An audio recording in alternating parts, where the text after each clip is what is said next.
it's me, T.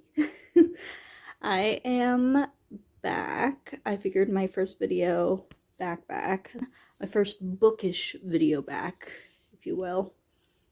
I want to kind of go over my bookshelf, the books I have, and talk about them just a little bit with you guys. So let me get the camera set up and we'll start top to bottom. So let's get started. Okay, so I went ahead and got this set up here. As you can see, this may look a little small. That's because I use a cube organizer for my bookshelf. I just have one right now. It isn't quite all the way full yet.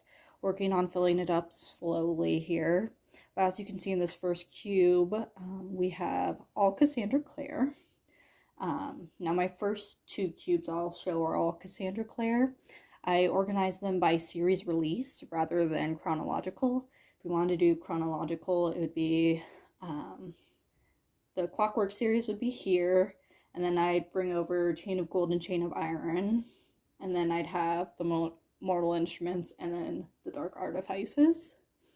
I found it easier to do it by release date, and I think it looks nicer overall. So we have the Mortal Instruments right here. I do have the 10-year anniversary of City of Bones. This is the only City of Bones that I own. When I first started her books, I was borrowing them from the library. How I actually came across them is I had looked up my name, Tessa, in the database, and of course the Clockwork Angel came up. And I had went to go check that out, and my librarian had told me, oh, no, you can't start with these ones, you should start with these ones first. And I was kind of hesitant, but she was like, oh, trust me, like, these ones are just as good, and then you'll have more backstory for these, and it'll be really nice. I was like, okay. So I got City of Bones, and I think when I first started reading the Mortal Instruments, City of Fallen Angels was out. And then I think by the time I got to City of Lost Souls, it had just come out or something along those lines. And then I did have to wait for City of Heavenly Fire, but in that time I had read the Infernal Devices series. These are the only editions of the Mortal Instruments that I own as well, aside from these last two. These last two, I have the new paperback version. The ones the library had were like the old school ones with the person standing above the city. But I like these. I think they're the UK paperback edition. And I just find their drawings for the cover really pretty. I'll go ahead and put a few of them on screen and kind of do a show of them for you here. And then obviously I have the Clockwork Angel, Clockwork Prince, and Clockwork Princess. That's the Infernal Devices series. As I kind of mentioned, this was the series I was initially interested in. So at this point I fucked up and I didn't catch this. So it's gonna be crooked and not crooked at points, and I'm really sorry. But that's just how it is. Okay, bye. So being able to finally read these was really fun, and it was definitely worth the wait. I'd say it's one of Claire's best series she has. If you notice, I have the hardcover and then I have the two paperbacks. It bothers me to look at. So I am planning on getting these two in the original hardcovers. Just because it'll make my brain happier to have those matching. And I do have the room for it, I'm pretty sure, in this shelf, as you can see by the little gap there. But that's my first shelf.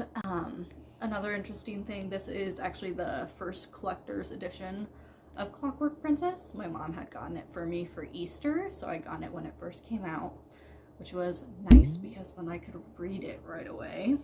I think I was finishing Clockwork Prince when she had given it to me, so it was nice to have that, knowing it was right there when I was ready for it. And then I'll go ahead and move on to the next cube here for you guys.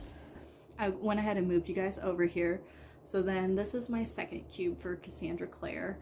As you can see, I have all of her kind of main series books. So the first series we have in this cube is my favorite of hers actually, which is The Dark Artifices. So that's Lady Midnight, Lord of Shadows, and Queen of Air and Darkness. Like I said, this is one of my favorite series.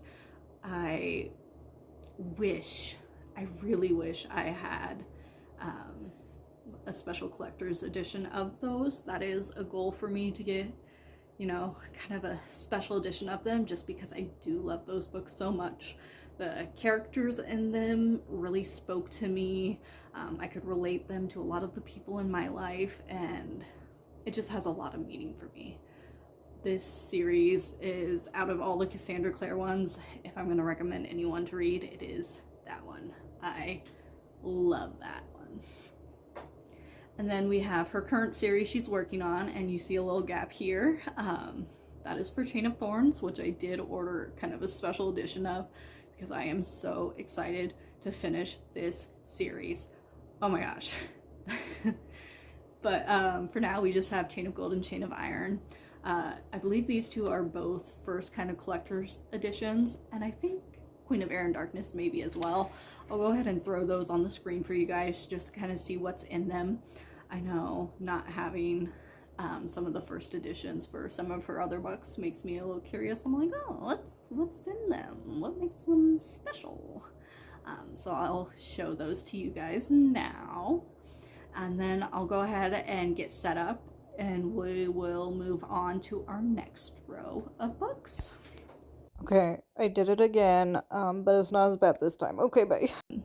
So basically in this area, I kind of put together my sci-fi dystopian kind of adult novels.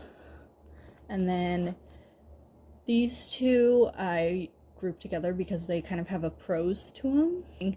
They both have a hint of, I don't know, like a dark undertone to them.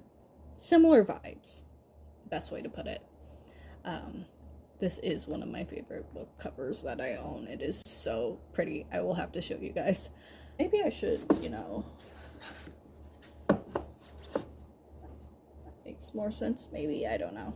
So here I have my adult contemporary with those two.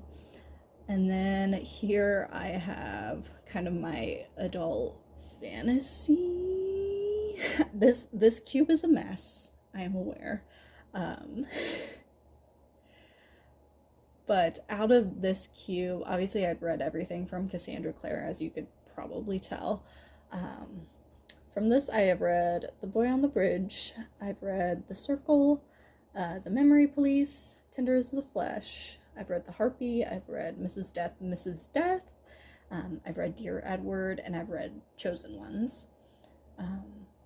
Out of all the books here, I think that's probably the worst one right there. But all the other ones were mid-tier to really good. I loved Dear Edward. Dear Edward is, if I was still making YouTube videos, I'd say end of 2021, Dear Edward was probably my book of the year. It was so just beautiful and heart-touching and such a lovely read. But yeah, this is kind of my messy shelf. Let me go ahead and move to my next cube, which is a little more coherent than this one. Okay, I know, but I promise after this, it doesn't happen again. Okay, I'm sorry. So this is my, as you could probably tell, young adult shelf. Out of these books, I have read the Red Queen series, as you guys know if you've been following my channel for a while. I read all that back in 2021, and I've read Lore. I haven't read Scythe or The Lost Gate. I do love the cover for Lore. The cover for Lore is just gorgeous, spectacular. You know, you shouldn't get a book just because it has a pretty cover, or because it doesn't have a pretty cover, but sometimes you should just get a book because it's really pretty. Scythe is one of those books that I've heard a lot of good things about. I just haven't read it yet. So I bought the first book. Typically what I do is I buy the first book and I see how it is, and then I'll decide if I want to buy the rest of it.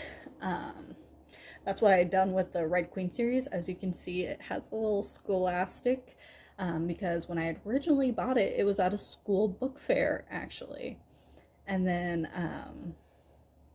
back in 2021, when I had started reading these, I finished it and I was like, all right, fine, I'll get the rest of them.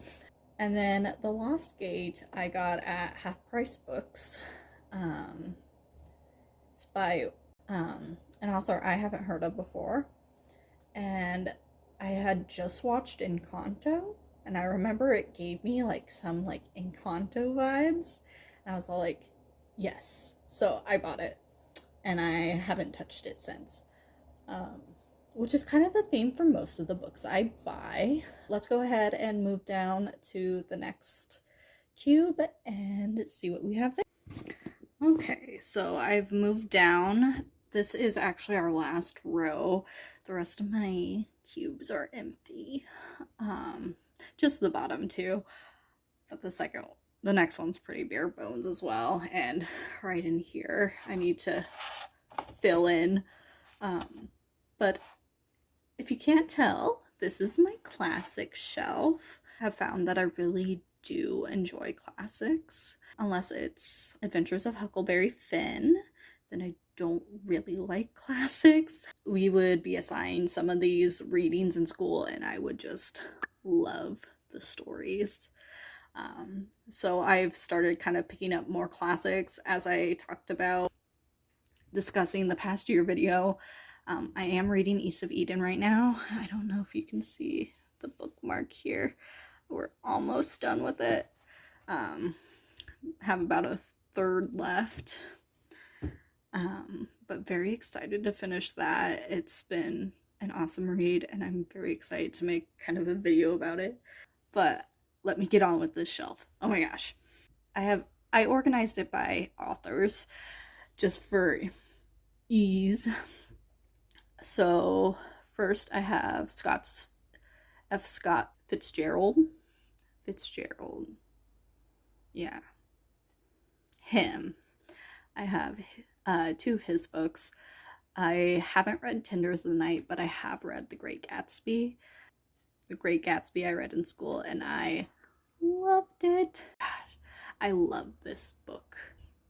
And this edition especially I saw at kind of a used bookstore near me and I was like, yes, I do not have a copy of it for myself and this is gorgeous, so it's coming home with me.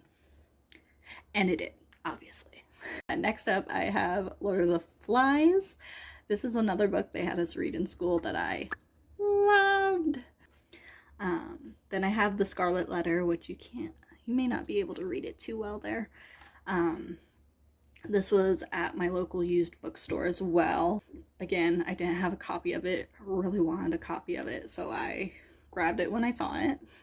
Rebecca. I have not read Rebecca. I'm really excited to. I do not know when I will read Rebecca.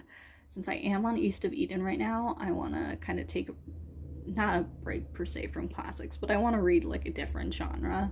I think reading solely classics back to back can burn you out pretty quickly. Just in my experience, it is dense reading and it's easier to burn out on those books because it requires more brain power. Not that they aren't good still, it's just sometimes I lack the energy for them. So I don't know when I'll read Rebecca, but I'm so excited to. I've heard such good things about it. And then I have East of Eden by Steinbeck, the book I keep talking about.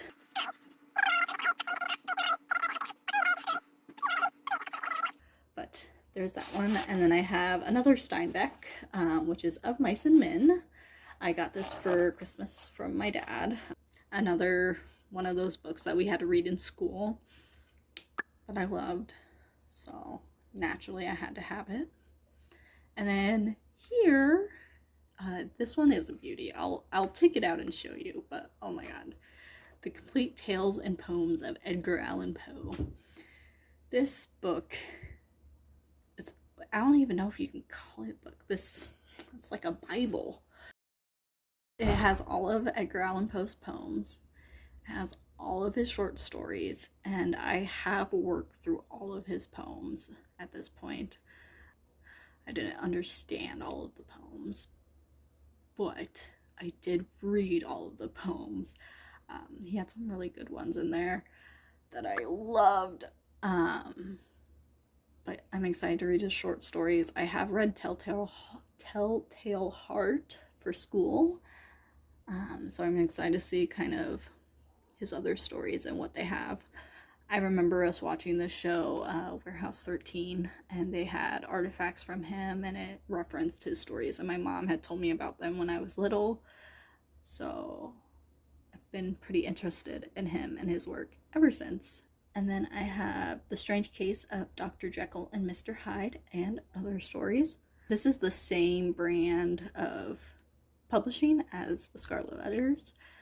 I haven't read this book. I thought it may be interesting though, so I picked it up along with the Scarlet Letter when I was at the used bookstore.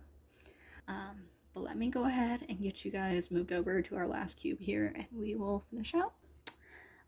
So these I have my nonfiction, and then these two are like historical fiction as. This one's about Zelda Fitzgerald, which I'm really excited to read, but I don't think it's nonfiction. I think it has some kind of fictionalized some parts of her life. And I have Her Body and Other Parties, which is a collection of stories, which I'm also very excited to read.